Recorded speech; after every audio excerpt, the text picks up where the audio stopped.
There. Okay. Did we miss it? Yeah. Sorry. Hold on. I'll extend the time here a little bit. Thank you. All right. Ready, set, go. Say cheese. I'm already smiling. Cheese. Okay, fine. Cheese.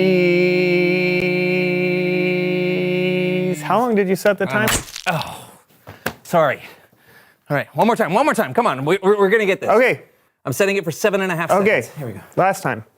Let's do it. Here we go. This is the keeper. Yep. Oh, I'm sorry. I did not mean to hit you. I know. You were going fast. Can we just keep doing this? Yeah, fine. Yeah. Let me see if it took. I don't think it took. Well, no, I think it might have taken. Oh, I think we're good. Yeah. We could just one more? No, I'm done. Come on, Thank you. Goodbye. come on. I don't want. Come on. All right. Okay. Fine. Go. Come on. Okay, great. I couldn't hold on to the grip. All right, I'll do it one more time, all right? But this is ridiculous. There's so many pictures of us. We don't need any more pictures. The world needs more pictures of us, Brandon. I don't think it does. Yes, it does. Fine. You know what? Take your picture. Just take All right, yourself. fine. I can't take it like that when you're facing the wrong direction. You're supposed to be facing that way. Look. Oh, fine. Be that way.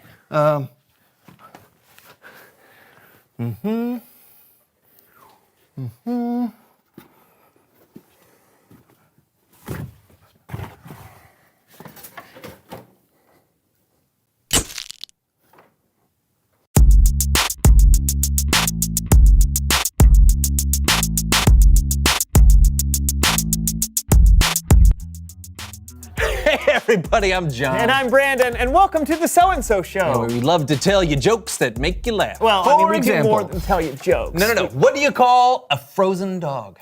I don't know. A popsicle. I do. But John, seriously. What do you call an alligator in a vest?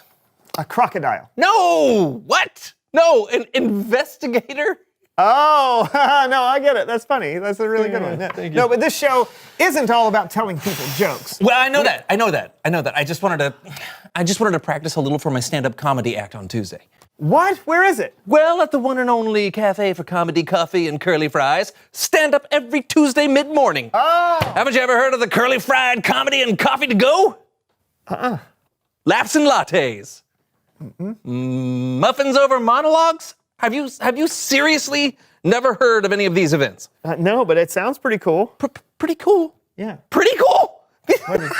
Brandon, this is the event of the week for upcoming comedians. It's like the place to be. It's not just pretty cool. It's basically the most epically cool thing that's ever happened to a Tuesday since tacos. Oh, well, awesome. Good for you. Well, thanks. I'm sorry I'm so uptight. It's just that I'm wondering if, even though it's a super awesome opportunity, if it would be even more awesome if I didn't do it.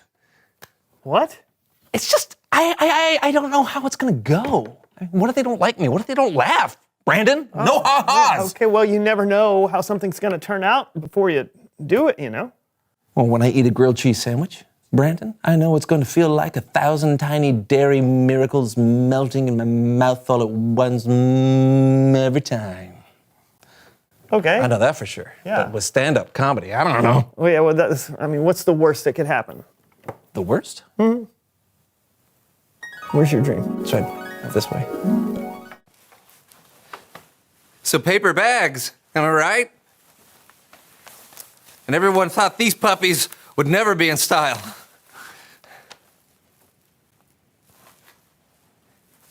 Oh, muffin? Anyone? They're gluten full.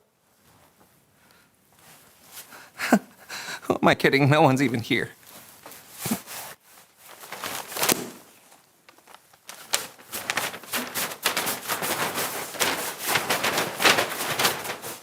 Oh, that's the worst you can imagine? That doesn't seem that bad. Whatever. All right, now answer this question. Think about it. What's the best that could happen? The best? Oh, the best is over here. Hi. Hey, everyone, I'm Jonathan. Oh, wow. Thank you, yeah. Hey, who here hates traffic? Yeah, I know. It's like, move your cars faster on the road. I got places to be. Oh, hey, but what about paying taxes? Ooh, right? Right? Could those forms be any more complicated? Yeah. Hey, if one more ad interrupts my streaming video, I'm gonna be like, oh, stop it. Hey, stop it. Thank you. My time's up. Thank you. Thank you. Thank you. Especially you. Thank you. I think that seems pretty doable. Maybe. No, I mean, maybe even if they don't throw flowers and even if you don't wear a suit, which I must admit is the least likely thing of your scenario, it could still be good. Good. Good is like an insult to an artist. It either has to be great or it's worthless. Okay, yeah, but you're never going to be great if you don't start somewhere. So you're saying I should do it? Look, I'm saying you never know how it's going to turn out. So don't let your fear of the unknown be what stops you. Okay. Okay. You're right. I'm gonna do it. All right. You've inspired me. Ah, that's awesome. Can I practice my jokes on you right now? That's Bible story time with Kellen.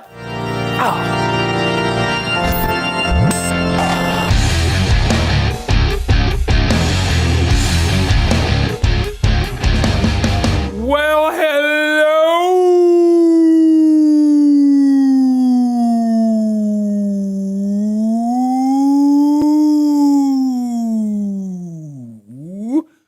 to my favorite co-host. Hey. What you got for us today, Kellen? Today, we're going all the way to the last book of the Bible, the book of Revelation. After all the history in the Old Testament, and after Jesus came and rescued people and made a way for us to have a relationship with God again. You can read Revelation to find the answer to this next question. What happens next? Ooh, I can't wait to find out. Well, you'll have to wait, because first, we're gonna dive into some viewer mail. Wait, is viewer mail a thing? Is actual mail still a thing? Of course. I asked our viewers to describe the best place they could imagine, and these are their responses. Do you guys mind helping me read a few? Sure. Oh, there you go. Oh, Nice. Nice. good throw. Yeah. Who wants to go first? Oh, me. This letter is from Ariel in Broken Bow, Nebraska. Nice. There you go.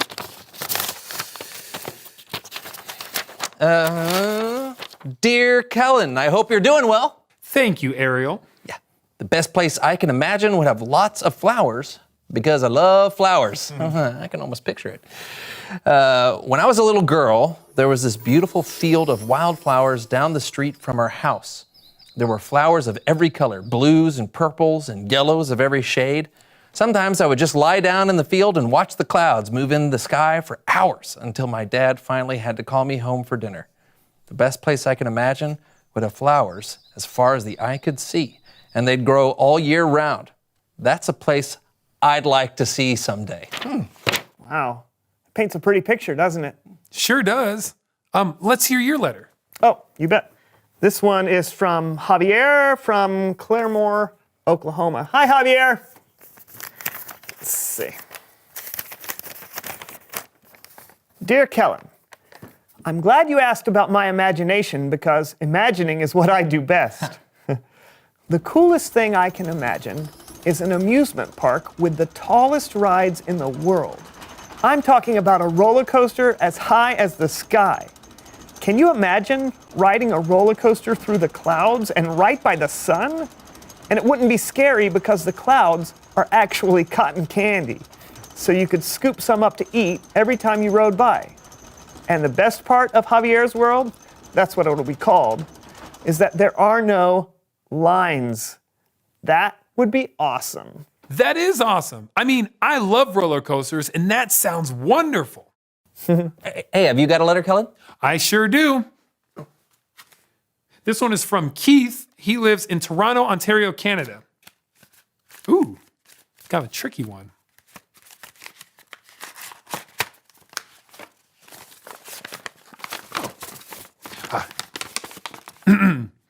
Dear Kellen, one of my favorite things to do is play video games with my friends. Every Friday night, My friends and I go to one of our houses or apartments or whatever, and we order pizza and we play video games. And I'm talking all kinds of video games. Racing games, side scrollers, adventure games, open world builders, even classics like Pac-Man and Pong. It's my favorite place to be, surrounded by people I love, games I like to play, and food I like to eat. What could be better than that? Wow. Who knew mail could be so much fun? I'm gonna have to check my mailbox later. No kidding. It's really cool to see into other people's imaginations. What did that have to do with the book of Revelation? I'm glad you asked. The book of Revelation was written by one of Jesus' disciples named John. It was written long after Jesus died and rose again, when John was an old man. God gave John a vision of the future, so John wrote it all down. No kidding. So what's heaven going to be like? Is it going to be like what we read in these letters? Yeah, will there be flowers and roller coasters? And pizza? Oh, please tell me there will be pizza in heaven. I have a confession to make. I don't really have all the answers to your questions. God only gave John a glimpse into the future. He didn't fill in every single detail, but maybe if you close your eyes and listen to what John wrote, you'll be able to picture a little bit of it. In his vision, John saw a new heaven and a new earth, and he heard a voice. The voice said, "Look, God now makes his home with the people. He will live with them. He will wipe away every tear from their eyes. There will be no more death, and there will be no more sadness. There will be no more crying or pain. Things are no longer the way they used to be." And John saw God himself sitting on a great white throne. And God said, "I am making everything new." Wow. Yeah, that's better than pizza. Way better. No more sadness, no more pain. Everything that's old will be made new. Can you even imagine? I really can't. Yeah, it's like it's better than I can even imagine. Exactly. Even though we don't know every single detail about the future or about heaven, we do know that our amazing, creative, powerful, and loving God has a plan that will blow our mind. Oh man, we have got a lot to look forward to. No doubt. Thanks, Kellen. Yes, indeed. Keep in touch, fellas. Hey, I'll send you a letter. Now where do I keep my stamps? I don't know. Okay. Reveal the question. What do you think heaven will be like? Ooh. Yeah, do you imagine lots of clouds, harps, streets of gold? Will there be pizza involved? Talk about it together. What do you think heaven will be like? And maybe it'll be like going to my stand-up routine. Do you think there's some comedy in heaven? If you're going to be there, there will have to be. Thanks, man. Wait, were you being nice or mean just then? We'll see you next time on the So-and-So Show. See ya. What's black and white and red all over? Sunburned penguin! This is my mom waking me up when I'm late for school. All right, here we go. Wake up, you're late for school! All right, you know what my favorite breakfast cereal is? Any cereal! All right, here we go. How about this one? I got a better one for you, all right? One fish, two fish.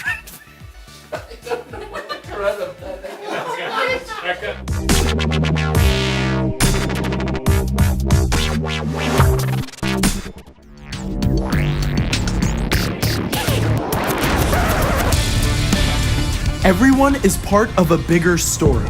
It's a bigger story than you can imagine. It's a big story about a really big God.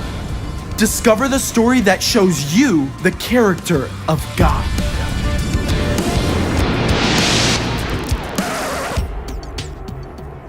Hey, I'm Caleb, and this is my Bible. It's actually a collection of 66 different books that fit together to form God's one big story. Each author, inspired by God, wrote down the ways they saw God at work in the world. When we dig into these stories, we discover how God's plan has worked out across thousands of years. And we begin to see how He's at work in our lives too. The more we see, the more we learn to trust God day by day. That's faith. And I've got 4 stories to show you what it can look like. we get started in the book of Ephesians. Here, the Apostle Paul reminds the believers in the church at Ephesus, God's grace has saved you because of your faith in Christ. Your salvation doesn't come from anything you do. It is God's gift. We each have a decision to choose God, but at the same time, He's already chosen us and created the perfect adventure for each of us to live. We see this at work in the book of Acts.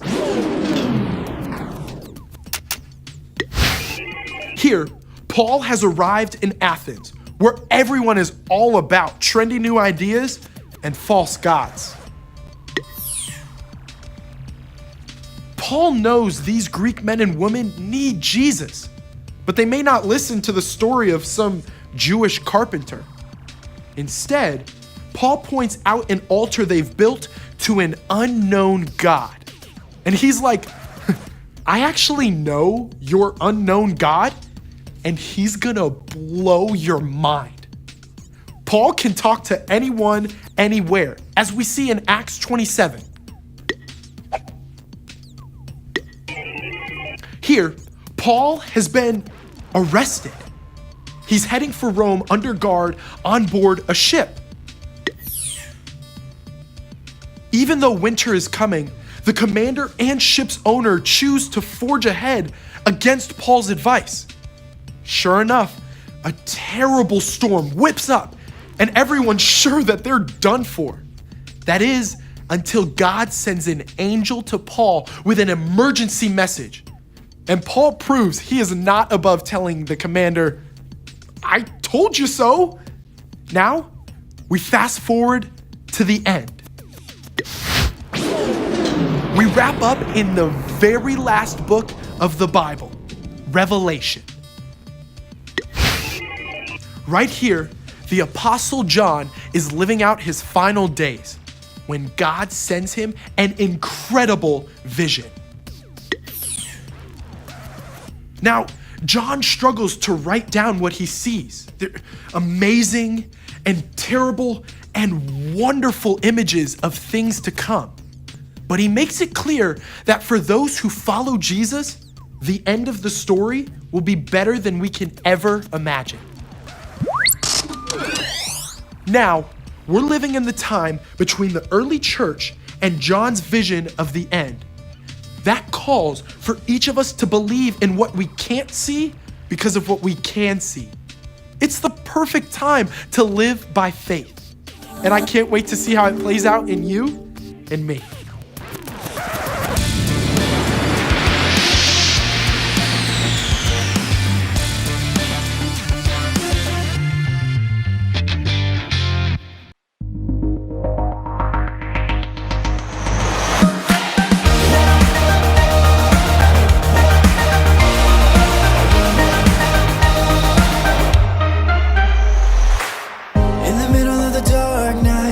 Can't see the sunlight, it's gonna be alright, I won't be afraid, no. When the waves are crashing and lightning is flashing, I'll still be standing, I won't be afraid. Cause you light the dark, you fill my heart with courage. When I'm afraid, Jesus, you are my hope. I call your name, you keep me safe, your strength is perfect. I will trust in you alone. You are my hope.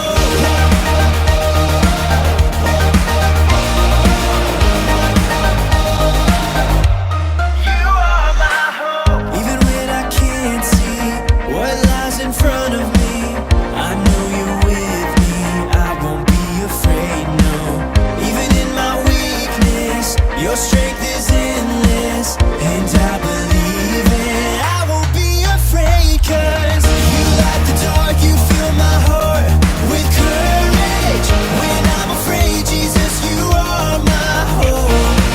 I call your name, you keep me safe, your strength is perfect. I will trust in you alone. You are my hope.